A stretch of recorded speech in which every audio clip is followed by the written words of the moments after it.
Hi, I'm Yanni, and with me you are Alexa, Diego, Sharon, and this is Beyond Fame. Have you heard about the theory of the Club of 27?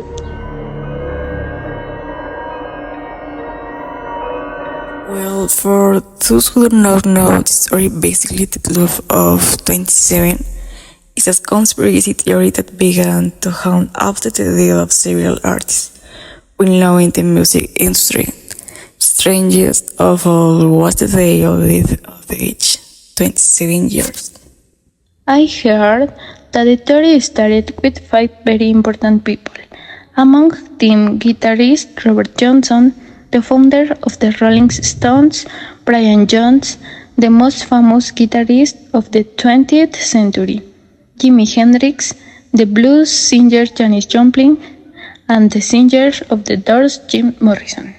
They were all the owners who started theory because they all died strangely at the age of 27 in different ways, but their deeds very strange and suspicious. There was no real explanation of what happened. There were theory given. Yes, but everybody found it very strange the way these people did, and little by little more people were added to this list. Will at one point a scientific explanation began to be given for the deed of these people. Basically, they were all very well-known rock and music stars. They had very boozy lives because of the fame, so basically alcohol and drugs were the scientific explanation given for the death of these people and the excesses they had in their lives. But this is where the theory begins that excess had nothing to do with the deed of these people, and that it was ultra strange. To begin with, many of these celebrities did not have an autopsy and there was no definite cause of it. Just simple announcements, maybe the police that did not make much sense. It seems that they were cases that were not given the attention they required. And how did they do? Brian Jones, the founder of the Rolling Stones, was a very successful artist. However, it is said that he did accidentally in his swimming pool when he was partying and drinking a lot. Apparently, he fell and drowned. In the middle of these drunks, there were many versions about this deed, some very strange. And they even linked him with different government groups and the Illuminati, who supposedly decided to him because he was a very virtuoso. On the other hand, Jimi Hendrix, one of the most famous and popular guitarists of the last century, his death is probably known to many of you. He had an overdose of drugs and choked on his own vomit. However, people don't believe her, and many theories have come out about what really happened that day. They say that he was not dead when the ambulance arrived at his house, and that his death occurred just inside the ambulance. But apparently, the paramedic had a lot to do with this death being controlled by someone probably above him. There is also Kurt Cobain. Obviously many of you know him. He is one of the most recognized people and singer in the world and leader of the group Nirvana. He was found dead on the floor of his house when the autopsy was performed. It was ruled that he died of a bullet wound to the head and that he died 3 days before he was found. It was said that it was a suicide. Since he left a letter talking about his depression and addictions in addiction, due to the great pressure to enter the world of fame. What makes us think this is that there were several inconsistencies during the whole process of his death, like that not fingerprints were found in the gun or in the pen that supposedly he used to write the letter. Some theory is that it was the Illuminati, since we wanted to leave Nirvana because he was already tired of the fame. clearly this did not suit him because they were going to lose a lot of money and he was more useful to the dead than alive. It is said that he was probably going to expose the dark side of the music industry and the thing they were doing. That's why they had him killed and made it look like a suicide so as not to raise suspicions. Do you know who are the people behind this wild theory of the Club of the 27? Mainly, it is said that all this provoked by the Illuminati and the government. This because they are too successful people and what they want to do is to kill them at very young age before their career begins to decline. Why? So that they remain as a king of goods in history, having been icons among many other things, and that people recognize them forever, and obviously they can sell their music and their image for eternity. The interesting thing is the age of 27. It is that in several religions this number is important because it has a high spiritual potential for them, where there is a dialogue between the divine and the human, which reinforces a theory that they murdered them to be like some kind of gods. But everything is very strange since this number is spreading to actors and artists in general. It was controlled. Well, it is said that at the moment they start to be famous, they enter a mental control. They do rituals in secret and they cannot live more than 30 years. So, all of these celebrities were covered with theories of murders or accidents. Maybe it's like Brian Jones, he was the first on the list. They say that actually after being fired from the Stones after a few glasses of wine and his friend decided to enter the pool, but minutes later he was found dead floating. But that started after he became famous. But didn't he have the ability to swim since he was a child? That's why the Deers started Illuminati. Well, I think so. Well, it is said that it was an accident that caused by alcohol and drugs, but the rumors are that they wanted to murder him because he wanted to form another band with Hendrix, John Lennon, and Died for similar causes as Brian, but they were really murdered by. While the theory of the age 27 might be true since many people continue to praise Brian, thanks they murdered him.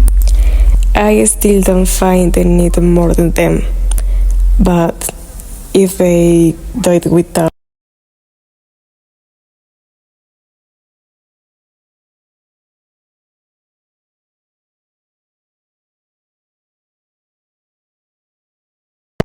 Yes, like the case of John Bennett, she was a girl who participated in beauty pageants.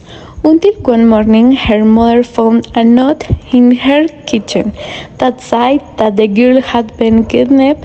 In the note, they asked for a ransom and not to call the police. I understand that they did not pay attention to this and quickly called the police and started looking for her so that finally her father And a friend found her in their basement lifeless with a blanket, a rope, tie around her neck, a tape in her mouth, and a fracture in her skull. very strange that they found her in her house if it was supposed to be a kidnapping, wasn't it? That's right. The main suspects for me are her parents. It is said that he was probably abusing the girl. Irregularities were found in her underwear. That he could have been abusing her when he accidentally hit her and opened her school and that his wife helped him with to cover it up. The theory that I believe because he jealous of the favoritism that his parents gave to his sister.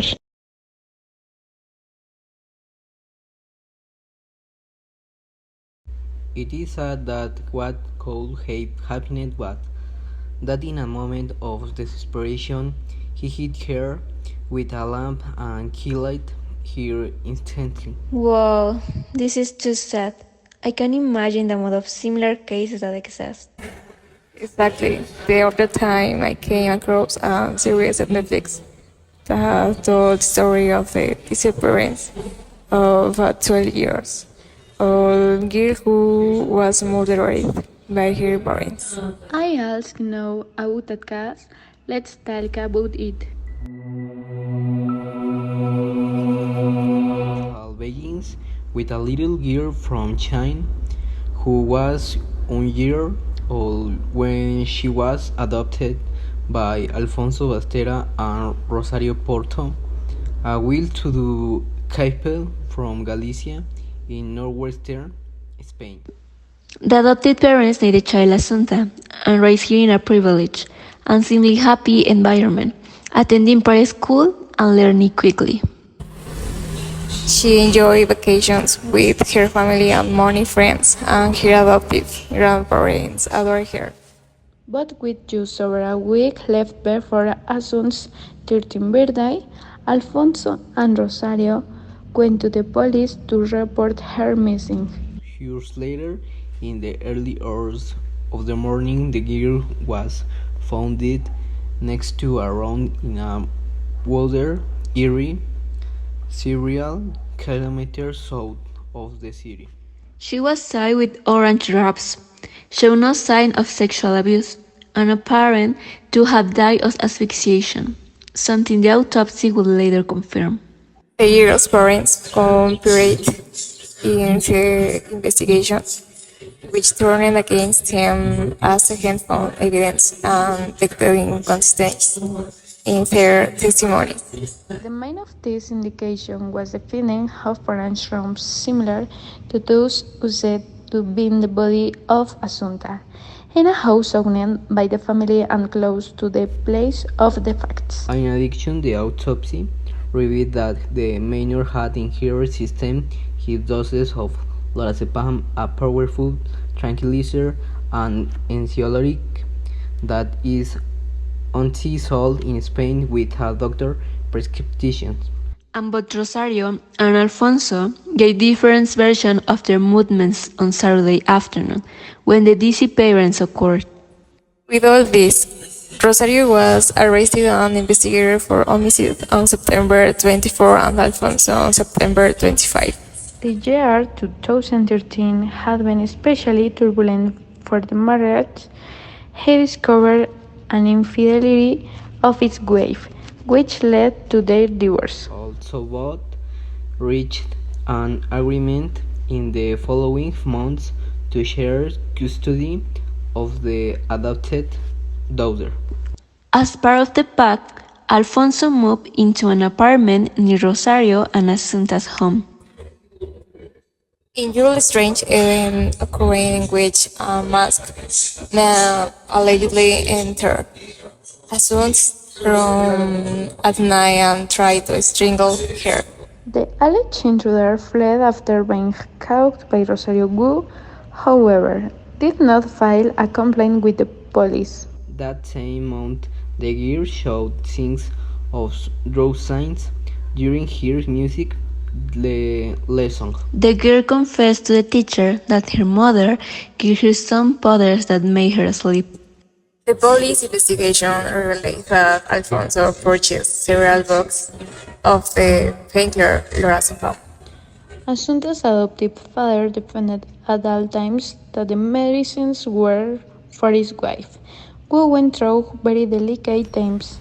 Because of all this, a trial was initiated against both parents. The investigation was based on the testimonies of those who saw these invalid on that day.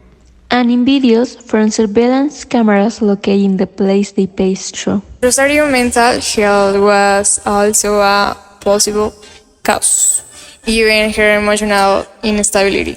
When Rosario went to the police station to report the disappearance of Asunta, she claimed to have left the girl alone at home and that when she returned, she was no longer there. However, a gas station camera recorded the passage of the car with Rosario and Asunta together on their way to their secondary home.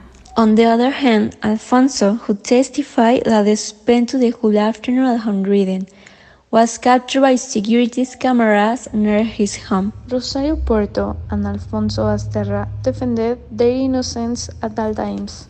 But on October 30, 2015, the jury found them guilty, Determining that Rosario suffocated the child with the complicity of her husband. The parents were given 18 years in prison each for the murder. Do you know why they killed her? It was also said that a possible cause was the grandparents' inheritance. But in my end, there will be theories that gave an explanation, right?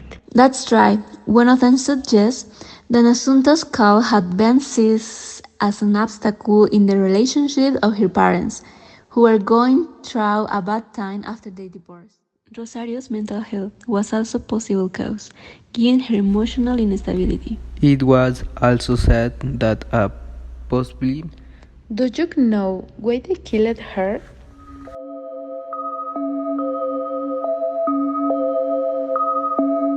That's a little treacherous.